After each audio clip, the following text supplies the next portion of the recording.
جب سے general retired Qamar Javed Bajwa نے نیا دور کو ایک انٹرویو دیا ہے اور اس انٹرویو میں میرے بارے میں کچھ باتیں کی ہیں، تب سے مجھے بہت سارے کالز ریسیو ہوئے، اپنے حلقہ احباب سے کالز ریسیو ہوئے، اپنی کمیونٹی سے کالز ریسیو ہوئے، کچھ سوال بھی اٹھائے گئے۔ انٹرویو کا لب لباب دو نکات پر مبنی ہے جو انہوں نے میرے بارے میں باتیں کی۔ ایک تو یہ کہ مجھے جیو سے نوکری سے نکلوانے میں جنرل فیض بنیادی طور پر ملوث تھے۔ جنرل فیض اس وقت ڈی جی آئی ایس آئی تھے اور اس سے پہلے ڈی جی سی تھے اور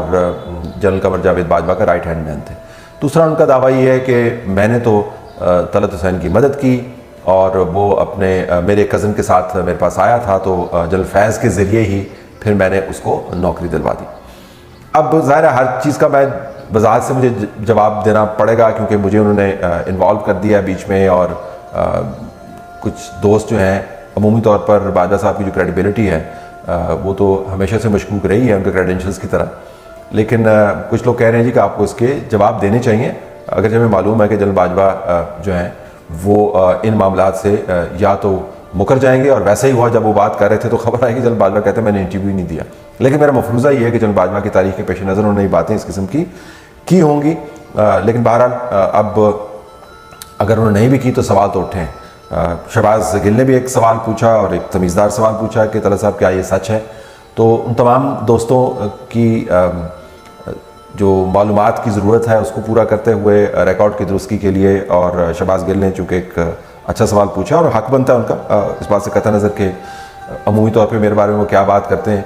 انہوں نے ایک سوال پوچھا ہے اور جس میں ذات انوالو ہو جانا تو پھر اس کا جواب دینا چاہیے۔ تو تمام دوستوں کے لیے، آپ لوگوں کے لیے اگر آپ کی دلچسپی ہے یہ جاننے کے لیے کہ مجھے جیو سے کس نے نکلوایا اور اس کے بعد میں نے کیسے کام کیا، یہ صحافی کی کریڈیبلٹی کا معاملہ ہے، اور شہباز گل کے لیے بھی آپ کے لیے بھی میں جواب دے رہا ہوں، آپ نے سوال اٹھایا بہت اچھی بات ہے، اس کا جواب میں آپ کو تفصیل سے دیتا ہوں۔ تو پہلے جنرل فیض نے مجھے نکلوایا، اس معاملے کو ذرا میں ٹیکل کر لیتا ہوں، جو پہلا نقطہ ہے جنرل قمر جاوید باجوہ کے انٹرویو کا جس سے اب وہ مکرتے ہوئے نظر آ رہے ہیں۔ جنرل فیض نے مجھے نکلوایا، دیکھیں جنرل فیض جو ہیں وہ پہلی طرح میں نے گزارش کی ڈی جی سی تھے، اس کے بعد ڈی جی آئی ایس آئی بنے۔ جنرل فیض سب آرڈینیٹ تھے جنرل قمر جاوید باجوہ کے۔ اسی انٹرویو میں جنرل قمر جاوید باجوہ نے دوسرے مدعے بھی جنرل فیض کے اوپر ڈالے، انہوں نے کہا جی کہ مطیع اللہ جان کو بھونڈے انداز سے اٹھایا گیا اور میں نے جنرل فیض کی اس کے اوپر کلاس لی، جس میں مطیع اللہ جان نے ایک پروگرام میں اپنے پروگرام میں کہا کہ جی بھونڈے انداز پر اٹھانے پر کلاس لی یا اس بات پر کلاس لی کہ ان کو اٹھایا گیا۔ نصرت جاوید کو بھی میں نے نکلوایا، مرزا سولنگی کو تو میں جانتا ہی نہیں تھا، پچھلے 1.5 سال سے میں نے جاننا شروع کیا، وغیرہ وغیرہ، یہ انہوں نے باتیں کی۔ اب جنرل فیض کے جو بھی گناہ ہیں ان کا ادارہ ان سے کارروائی، ان کے خلاف کارروائی کر سکتا ہے، اور اگر انہوں نے کوئی بہت ہی بھیانک کام کیے ہیں جو ایم شور اتنا پاکستان کے اندر فساد ہے تو کچھ نہ کچھ تو حصہ انہوں نے ڈالا ہوگا یا زیادہ حصہ ڈالا ہوگا، یہ ڈٹرمن کرنا جو ہے ایک انکوائری کا کام ہے۔ لیکن یہ کمال بات ہے کہ ایک شخص کو جو جنرل قمر جاوید باجوہ کا سب آرڈینیٹ تھا اس کو اب تختہ مشق بچا کے اپنی سکن کو سیو کرنے کی کوشش کریں۔ جنرل فیض جنرل باجوہ کے خاندانی تعلقات ہیں، میں مزید تفصیل میں نہیں جاؤں۔ جنرل فیض اور جنرل باجوہ یکجان دو قالب تھے، جنرل فیض کو ڈپلوائے کیا جاتا تھا جنرل باجوہ کی طرف سے تمام وہ معاملات ڈیل کرنے کے لیے جو بعد میں بدترین تنازعوں کا باعث بنے، چاہے تحریک لبیک کے ساتھ ڈیل کرنا ہو فیض آباد کے دھرنے پر، اپوزیشن کو توڑنا ہو، الیکشنز کو مینیپولیٹ کروانا ہو، جسٹس کھوسا جب وہ ایکسٹینشن کے اوپر ذرا سختی کا مظاہرہ کر رہے تھے ان سے انگیج کرنا ہو، ایک نہیں 20 معاملات میں general Qamar Javed Bajwa D G I S I کو، جن کا رتبہ یہ نہیں تھا کہ وہ کام کریں، ان کو استعمال کرتے تھے۔ تو ایک ایسا کمانڈر جو یہ کہے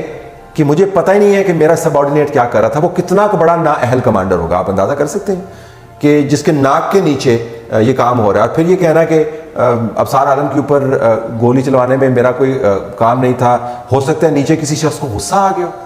یعنی آپ دیکھیں اپنے خلاف اپنی اہلیت کے بارے میں جنرل باجوہ کس قسم کی سٹیٹمنٹ دے رہے ہیں، اپنی پرفارمنس سمری خود ہی وہ بیان کروا رہے ہیں۔ تو یہ جو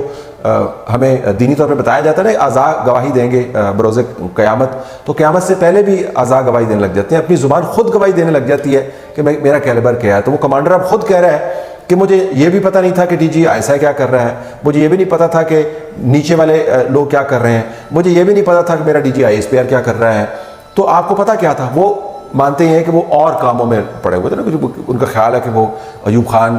سے بھی 10 فٹ اونچا ان کا قد کاٹ ہوگا، لیگیسی ہوگی،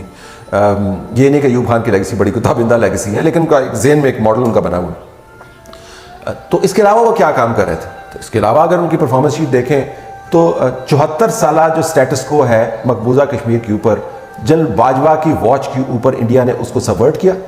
انڈیا نے وہ کام کیا جو کسی آرمی چیف کی موجودگی میں نہیں کیا گیا۔ اس نے مقبوضہ کشمیر کے ان حصوں کو ان کا سٹیٹس ختم کر کے اپنے ساتھ ضم کر لیا، اور جنرل باجوہ وہاں پہ بیٹھ کے منہ تاکتے رہ گئے۔ تو یہ تو لیگسی ہے۔ اگر آپ اتنے کمپیٹنٹ ہوتے یا تو پتہ چلے نا کہ آپ کشمیر کے اوپر اتنے فوکس تھے تو یہ کام کر رہے تھے، اور یہ پیچھے جو ہے دوسرے لوگ جو ہے نا یہ کام کر رہے تھے، صحافیوں کو نوکریوں سے نکلوانا وغیرہ وغیرہ، تب تو سمجھ آتی ہے۔ لیکن آپ کا جو اصل کام ہے اس کے اندر تو نہ ہی جائیں تو بہتر ہے۔ دہشت گردی کے معاملے کو دیکھ لیں، صاف ستھرا پاکستان ملا تھا۔ جنرل کیانی کے دور میں جو آپریشنز ہوئے تھے انہوں نے 99% معاملات کو طے کر دیے تھے، اور راحیل شریف صاحب نے 1% معاملے کو نارتھ وزیرستان کے آپریشن کو طول دے کے بالکل آخر میں آ کے اپنی لیگسی بنانے کے لیے اس کو ختم کیا، لیکن ختم کر دیا انہوں نے آخر میں آ کے۔ تو جنرل باجوہ کو جو پاکستان ملا وہ دہشت گردی فری پاکستان تھا، and when he left, Pakistan کے اس تمام ایریے کے اندر دہشت گردی نے دوبارہ سے سر اٹھایا ہوا تھا۔ جب جنرل باجوہ آئے تھے تو پاکستان کے اندرونی حالات اس قدر دگردو نہیں تھے جتنے اس وقت آپ کو نظر آتے ہیں۔ تجربات اس قسم کے نہیں ہو رہے تھے جس قسم کے آپ کو اس وقت نظر آتے ہیں۔ عمران خان تھے، وہ اس وقت بھی بات کر رہے تھے، کبھی یہ ریگنگ، کبھی یہ ریگنگ، کبھی یہ احتجاج، کبھی وہ احتجاج، لیکن جو طوفان بدتمیزی جنرل باجوہ کے دور میں ہوا تو جنرل باجوہ پھر کام کیا کر رہے تھے؟ اگر کشمیر کا تحفظ نہیں کر رہے تھے، دہشت گردی کے معاملات نہیں طے کر پا رہے تھے، اندرونی طور پر ملک جو ہے وہ کنویں کے اندر گر رہا تھا یا کھائی کے اندر گر رہا تھا، تو جنرل باجوہ کیا کر رہے تھے؟ اپنے بیٹے کو شادیوں کے اوپر سیاستدان سے تحفے لے رہے تھے۔ میں زیادہ معاملات کو کھولنا نہیں چاہتا کیونکہ ایک ذاتی زاویہ آ جائے گا۔ تو جنرل باجوہ کا یہ کہنا کہ جی میرے سبارڈینیٹ سے کر رہے تھے، اٹس دی الٹیمیٹ، اور مجھے پتہ نہیں تھا، it is the ultimate vote of no confidence in his own capacity. تو ان کے بارے میں جو بھی لوگ کہتے ہوتے تھے اس کا مطلب وہ ٹھیک ہی کہتے ہوتے۔ He was never fit to command the army. حادثاتی طور پر وہ بن گئے، واقعاتی طور پر بن گئے، پور ججمنٹ کی صورت میں بن گئے، but he was never fit to command the army. ان کے تو اپنے رشتے دار جو سسرال والے کہتے تھے کہ انہیں کرنل ہی رہنا ہے، اس تو آگے نہیں جانا۔ اینڈ ڈونٹ آسک می کہ مجھے کس طرح پتہ ہے۔ جن لوگوں کا انہوں نے ذکر کیا اپنے انٹرویو کے اندر، ان کو میں 1992 سے جانتا ہوں، ان کے اوپر زیادہ تفصیل سے بات نہیں کروں گا۔ وہ عزت دار لوگ ہیں، ان کے کزن ہوں گے لیکن اس سے بہت برابر میں، جب مجھے پتہ نہیں تھا کہ جنرل باجوہ ایگزسٹ کرتے بھی ہیں یا نہیں ہیں، اور ان کے کزن ہیں، وہ 1992 سے مجھے جانتے ہیں، میری ان سے بہت اچھی دوستی ہے، تو میں ان کو بالکل انوالو نہیں کرنا چاہتا۔ لیکن یہ میں آپ کو بتا دوں کہ جنرل باجوہ جب یہ کہتے ہیں جی کہ جنرل فیض نے یہ سارے کام کیے تھے تو میں نے تو پتہ نہیں سی، تو وہ خود ہی آپ کو بتا رہے ہیں کہ کتنے نکمے اور نااہل تھے۔ اب جنرل باجوہ کا کہنا ہے جی کہ انہوں نے میری مدد کی، اور مدد کے اندر ان کے کزن کے ذریعے میں ان کے پاس گیا۔ میری جنرل باجوہ کے ساتھ 3 میٹنگز ہوئی ہیں۔ یہ موقع نہیں ہے کہ میں ان تینوں میٹنگز کا سیاق و سباق بتاؤں کیونکہ یہ بہت تکلیف دہ ہوگا جنرل باجوہ کے لیے۔ میں آپ کو بتاؤں کہ کیوں تکلیف دہ ہوگا، کیونکہ میں بطور صحافی جتنے بھی میں میٹنگز کر کے آتا ہوں اس کے بعد گھر پہ آ کے فوراً اس کے میں نوٹس بناتا ہوں، اور نوٹس بنا کے میں اپنے کمپیوٹر کے اندر ہارڈ ڈسک کے اندر محفوظ کر لیتا ہوں، کیونکہ اور یہ اب آپ سمجھیں